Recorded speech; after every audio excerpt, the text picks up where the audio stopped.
Well, guys, the anticipation is over, and now we get to retaliate. Now, for those of you that are watching this exclusive episode of the Main Event Talk right now, I suggest you hold the center button down just a bit, because now everything is over now. Everything is done. So be ready, because now I get to let it all hang out on this very particular episode of the Main Event Talk. I also have a brand new episode of the Main Event Talks coming about the most shocking moment in the history of WrestleMania. You all know what it is. So, let's dispense with the formalities.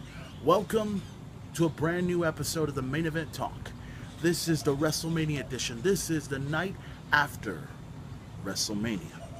It's Monday, and if you're watching this right now, you're probably watching this right after WWE Raw was just done, okay? Now, I haven't seen it yet, but I'm going to. I'm probably watching it already as we speak. But now everyone will get an opportunity to hear my reaction about WrestleMania. And my God, it is truly one of the greatest WrestleManias I've seen in a long, long time. You know, first of all, talking about what happened on the pre-show, I did not get a chance to see it on the WWE Network, but I'm sure all of you had an opportunity to check it out. Seeing Antonio Cesaro and Jack Swagger split up. I believe I was the man that said on my Main Event Talk that the Usos would win the tag team titles, and then the All-Americans, the Real Americans, Jack Swagger and Cesaro would split up, and it would be Antonio Cesaro's opportunity to become a star, to become a bigger star than he already is. And he's accomplished that, didn't he?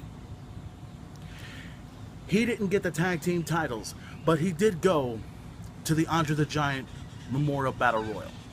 My prediction was that either the Big Show was going to win it or Alexander Rusev would win it. And apparently Alexander Rusev is not there, which is a very smart move. A very smart move not to have him in the Battle Royal just yet. You don't want to ruin your debut by appearing at WrestleMania and getting thrown over by the Big Show. But then seeing Antonio Cesaro and the Big Show in there. Antonio, as strong as he is, he picked him up and literally almost about to body slam him, almost like Hulk Hogan did to Andre the Giant at WrestleMania 3 at the Silverdome. There's a reason behind that, and I think you guys know what I'm talking about. But nonetheless, Antonio Cesaro comes in and practically picks up the Big Show and throws him over the top rope. And in the end, Antonio Cesaro wins the Andre the Giant Memorial Battle Royal and gains some respect from the Big Show. And I've said this before, and I'll say it again. Antonio Cesaro is on his way, and I see nothing but big things happening for Antonio Cesaro. For others, they all saw it coming, and for me, I wasn't really that big of a fan of Antonio Cesaro. Obviously, I knew who he was since the days of Ring of Honor. But for him to be this big of a star, he's on his way, man. All I want for him to do is to be Intercontinental Champion, and then I want you to picture this in your mind, if you will, because this is what I'm thinking about. Imagine that this is August, and imagine SummerSlam coming, and imagine this. Antonio Cesaro with an opportunity of a lifetime to take on Daniel Bryan for the WWE World Heavyweight Championship at SummerSlam. Can you picture that? Can you imagine it in your head? I bet you can, because that is what I'm feeling. I'm feeling Daniel Bryan. I'm feeling Cesaro for the WWE World Heavyweight Championship at SummerSlam. That is what I'm predicting. But nonetheless, congratulations go out to Cesaro for becoming the winner, the first winner of the Andre the Giant Memorial Battle Royal. He truly deserves it, in my opinion. And gaining respect from the Big Show, I think that was probably the best gesture I've ever seen. Good job, Big Show. That's awesome. Let's talk about the beginning of WrestleMania. Let's talk about how it all began. Hulkster comes down the aisle, and I mentioned the Silverdome. Oh my God. That was truly one of the funniest moments I've ever seen in WrestleMania history. I mean, Hulk Hogan has fucked up before, but my God, I've never seen him fuck up that bad. But nonetheless, oh my God, seeing Hogan saying the Silverdome instead of the Superdome, my God, he's thinking of WrestleMania 3. He must have Alzheimer's disease already. Orale, chingao. But just when you think WrestleMania couldn't get any better, Hulk Hogan's in there talking about all of his days that we've heard of many, many times. No disrespect to the Hulkster, but we wanted WrestleMania to go on already. And then the glass breaks. And all of a sudden, oh my God, are you fucking insane? Stone Cold Steve Austin coming to the ring side by side with Hulk Hogan. You have to take your fucking glasses off just to, like, you're not seeing this, are you? The crowd was chanting what every time Austin said something, and seeing Hogan and seeing Austin in the middle of the ring, and I was glad to have a beer when all that was going down. Oh my God, it was amazing to watch. But oh, wait a minute. Oh my God, something else happened. What else happened? There was some initial reports of some guy coming over to the New Orleans Superdome, and he was supposed to. He showed up. I believe there was a picture of him and Austin and JR. I think I saw that at the Hall of Fame induction ceremony. And I think he's also related to some guy. I believe his name is High Chief Peter Maivia and Rocky Johnson. And he's considered the most electrifying man in all of entertainment. I believe, oh, The Rock made an appearance at WrestleMania as well. And here's my initial reaction. This is what I did.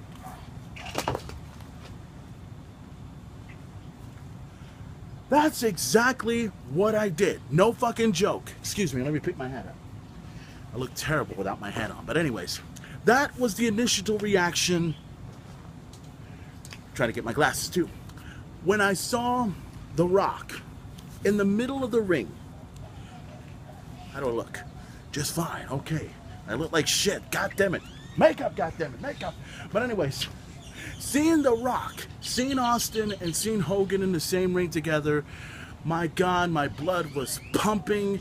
I was like, I was gonna pass out in the middle of the fucking living room right there. All of my friends that had a chance to see that, it was the greatest WrestleMania moment to end all WrestleMania moments. To have Austin, to have Hogan, to have The Rock in the same ring at the same time at the Superdome. It was the greatest WrestleMania moment I've ever seen. To see them together having a beer, oh my, me and my friend Roman were out there just toasting the living shit out of everything, because man, it was, you'll never ever see that again in your life, never. And all of a sudden people already started predicting, oh dude, check it out, dude, it's gonna happen, WrestleMania 31, Austin, Hogan, Rock, triple threat match. Everybody's already going completely nuts over that shit. Now, let's move on to the initiative. Let's talk about, obviously we're going to talk about Daniel Bryan and Triple H, because obviously that was the first match that I knew what was going to happen. Daniel Bryan obviously won. He moves on, and what happens, I think I said this, that if Daniel Bryan wins, he would get attacked by Triple H somehow, and sure enough, he did. He hurt him, he broke him down, duh. I mean, that was like the obvious thing to look at and everything else like that. But did you see Triple H's entrance? No disrespect, but that was probably the weakest entrance I've ever seen. Do you remember when Triple H had his entrance for, when he came out to the King of Kings? That sounded awesome. Remember the other entrance he had when he came down to For Whom the Bell Tolls, a Metallica song, and then coming down to a Motorhead song after that? That was good. But him coming out there, looking as only he could, and hearing the music, you're just like, my God, that's fucking lame. Seriously, it was lame as shit. But he comes out, and here's the thing. Everyone knows this already, and I think everybody will agree upon this. When Triple H comes out with this golden outfit on, you know, looking as only he can, the first thing that comes to your head is, oh my God, it's Shao Kahn. Mortal Kombat, orderly, right there, man. Oh my God, and obviously Shao Kahn was trending worldwide on Twitter. I know I was. But nonetheless, Triple H lost. Daniel Bryan got attacked by Triple H after Daniel Bryan won. And now the biggest question is, will Daniel Bryan be able to make it for WrestleMania at the end of the match? We'll talk about that in just a moment. I already talked about the whole thing with Antonio Cesaro. That already took place as well. I also talked, let me talk about the Attitude Era versus the Reality Era. The Shield versus Kane and the New Age Outlaws. All I can say is, goddamn, that was a quick match. The quickest match in the history of WrestleMania. I mean, the moment I saw that, the first thing that came, did you notice that when the Shield showed up, they came out wearing these masks? And the first thing that came to my head was, wait a minute, it's the Aces and Eights. No fucking way. But it looked good on the Shield. I like it. They came out. They did a tremendous job. I know there's still a few people that still hate the Shield. Here's the thing. I've said this before. I said it again. I'll say it again. I love the Shield then. I love the Shield now. They are three of the most talented individuals you'll ever see in this lifetime. Roman Reigns, the hottest thing going in WWE.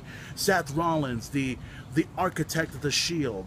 The wild card, Dean Ambrose. Personally, to me, these three, they're going to go as far as they can with this newfound thing that they got going now. I mean, they were a heel, and now they're good guys. And like I said before, I see the Shield breaking up until SummerSlam. That's my opinion. I think other people will probably agree with that too. But in the meantime, the Shield won for the second time at WrestleMania. They are unbeaten at WrestleMania. Let's see, what else can we talk about? Let's talk about John Cena. Let's talk about Bray Wyatt. And you know what? I couldn't be more right about what I was talking about when it came to John Cena, when it came to, you know, Bray Wyatt. Personally, to me, Bray Wyatt, when he came out, and I guess, first of all, I think the entrance music was awesome. I loved that. That was so fucking cool. And the whole thing, I said this from the beginning. I said this even, you know, you guys that subscribe to the Main Event Talk, that see this, I said that I see Bray Wyatt giving a good showing against John Cena, but I don't see Bray Wyatt beating John Cena. It's not going to happen. I may see that at the next pay-per-view, but I don't see it at WrestleMania because it won't make any sense. And I couldn't be more right. Looking at that match, and holy shit, the things that Bray Wyatt has been doing has pretty much been what we've seen all the time. And it's useful. And Bray Wyatt, whether anybody likes it or not, you can hate him, you can love him, but he is a star born in the making. And it's coming in ways that nobody's been able to figure out yet. Nobody. So, I kind of looked at the match like looking at a video game. Think about it. You have Bray Wyatt, and you have Luke Harper and Rowan's out there. And the way I see it on a video game, in order to attack the main boss, you gotta kill the other, like the disciples. You kill that disciple right there, you kill that disciple right there, and then you go to the head boss and then you take him out afterwards. And that's exactly what happened. John Cena, first of all, takes out Luke Harper. Easy thing right there. The reaction on Bray Wyatt's face told the entire story. And then Luke Harper gets hit in the head with a chair. And then Bray Wyatt, he tried everything in his power to blame